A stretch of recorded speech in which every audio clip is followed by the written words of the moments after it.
বিক্রমপুরের মানুষ অতিথি আপ্যায়নে সেরা হয়, এটা আমি শুনেছিলাম। এবার তার নিজে গিয়ে প্রমাণ পেলাম। বান্ধবীর বাসায় যাই আম্মুকে নিয়ে গ্রাম দেখতে, তো এটারও একটা কারণ ছিল। তো চলো দেখে নেই ভিডিওটা। আজকে যাচ্ছি আম্মুকে নিয়ে আমার সেই কলেজ লাইফের বান্ধবী নিপার বাসাতে। আমার মাওয়াতে ব্রাইড ছিল পরের দিন। যেই না ওর সাথে কথা হয় ওকে বলি, ও কোনোভাবেই ছাড়বে না যে আন্টিকে নিয়ে আমাদের গ্রাম দেখতে আসবি, আমি যাব তোর সাথে ব্রাইডে। তো যেই কথা আমিও চলে যাই ওদের বাসায়, আর ওরা এত বেশি আপ্যায়ন করে। আর যাওয়ার আগে বারবার আমি ফোন দেই যে কোনো মাছ মাংস রান্না করবি না, আমি জাস্ট ভর্তা ভাত খাবো।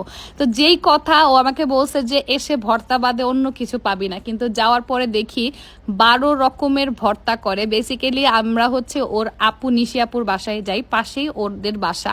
বাট নিশি আপুর সাথেও আমার অন্যরকম একটা সম্পর্ক, তোমরা ভিডিওতে দেখতেই পারবা।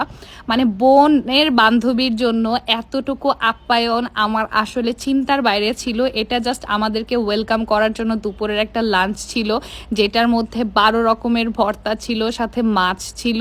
বাট ওদের ওখানে যেহেতু আমরা 1 রাত 2 দিন ছিলাম, আরো অনেক অনেক আপ্যায়নের ভিডিও আমি দিব। আমি নিজে ওখানে গিয়ে রান্না করেছিলাম, বাট প্রথম দিনের প্রথম বেলার ভিডিওটা শেয়ার করছি। মানে ওরা এত তোড়জোড় করে আয়োজন করেছিল। আমি বলেছি শুধু যে আমি ভর্তা দিয়ে ভাত খাবো, অন্য কিছু করবি না। আর আমাকে ও সেই কলেজ লাইফ থেকে বলতো যে দোস্ত একদিন আমাদের গ্রামে আসবি, দেখবি। আসলে এত বছরে কখনো সময় হয়নি, প্রায় 10 বছরের মতো সময় চলে গেছে।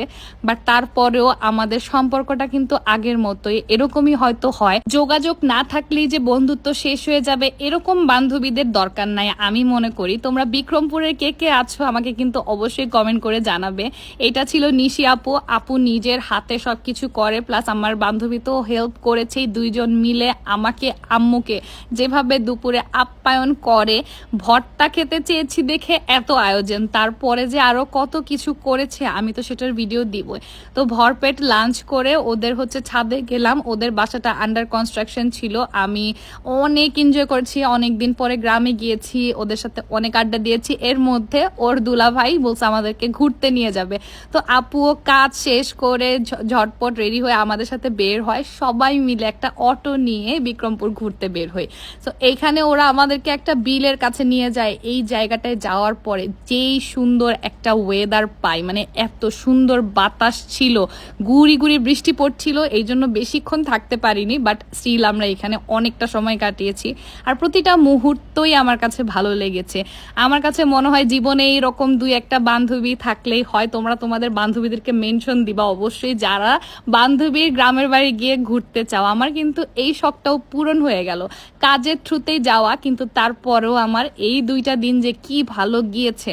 এরপর আমাদেরকে নিয়ে যায় বিক্রমপুরের, এটা নাকি অনেক ফেমাস একটা স্পট, যেখানে হচ্ছে চা আর হালিম পাওয়া যায়। তো এই হালিমের দোকানে যাই আমরা, হালিম অর্ডার করি। হালিমটা অনেক মজা ছিল। মানে আমরা খুব বেশি, যেহেতু দুপুরে এত খাওয়া দাওয়া হয়েছে, এত ক্ষুধার্ত ছিলাম না, নিয়ে টেস্ট করি। এরপরে পাশেই ছিল তান্দুরি চা। আমার কাছে মনে হয় যে ঢাকার ভিতরেও এত মজার চা হয় না। খাওয়ার পর আমি আসলে ফিল করতে পারি যে এই তান্দুরি চাটা এত ভালো ছিল। যারা বিক্রমপুরের আছো, যারা খেয়েছো তারা কমেন্ট করবে, আর যারা খাওনি আমি বলবো মাস্ট ট্রাই করবা। এটা অনেক অনেক মজার ছিল। আর এইদিকে বৃষ্টির মধ্যেও আমাদের শখ কত, এগুলা সবকিছু আমরা করছিলাম। ওরা আমাদেরকে চেষ্টা করেছে যা যা ওখানের মজার খাওয়ানোর জন্য, বাট যেহেতু আমাদের কাছেই সময় কম ছিল এই জন্য আসলে এতগুলা স্পট আমরা ঘুরতে পারিনি এই লিমিটেড টাইমের মধ্যে। আবার গিয়ে রাতের বেলা রাতের রান্নার আয়োজন করতে হবে, যেহেতু ওদের বাসায় মানুষ কম, তার মধ্যে মেহমান গিয়েছি, সবকিছু মিলে আসলে এরকম ছিল। তারপর আমরা ঘোরাঘুরি করে বাসায় আসি। দুপুরে ডেজার্ট হিসেবে সেমাই ছিল, সেটা আসার পরই আবার খেতে দেয়। তো নেক্সট ভিডিওতে আমি বাকি সবকিছু শেয়ার করব। সেই পর্যন্ত টাটা, আল্লাহ হাফেজ।